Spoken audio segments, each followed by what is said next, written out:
Свой очередной день рождения готовится отпраздновать заповедник Хакасский. Он был создан в 1999 году, 4 сентября.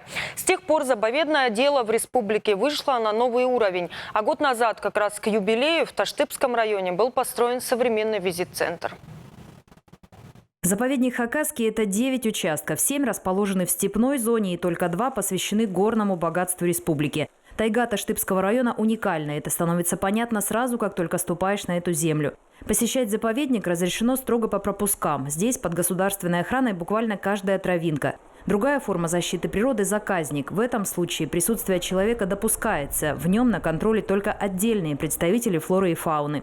На территории Хакасии заказников порядка 10, но только один – Пазарым имеет федеральное значение. Вообще заказник Пазарым – место такое очень интересное. Это место, имеющее международный статус, потому что территория заказника Пазарым вошла в состав биосферного резервата ЮНЕСКО. А биосферный резерват ЮНЕСКО – это все-таки такой знак качества, который говорит о том, что эта территория имеет, действительно экологическую ценность для всего мирового сообщества. Прежде всего, Пазарым – это коридор для редких видов птиц и животных. Он связывает особо охраняемые территории Хакасии, Красноярского края, Алтая и Тывы. Здесь обитают черный журавль, алтайский улар, кабарга, ну и, конечно, снежный барс и манул – редкие виды, занесенные в Красную книгу. Кстати, именно манул, а точнее его фотография, стала для ученых, пожалуй, самой большой удачей последних месяцев. В этот раз нам повезло. При снятии фотоловушек, данных с фотоловушек в летнюю экспедицию июня, вот как раз 2020 года, мы обнаружили, что как раз попался кот.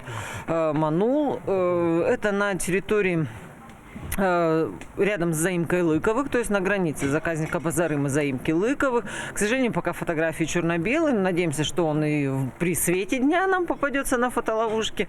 А еще здесь водится козерог. За 9 лет существования заказника его численность увеличилась в 5 раз, со 100 до 500 особей. Это животное для заказника Пазарым имеет особенное значение. Козерог является символом Пазарыма. На него здесь делают особую ставку.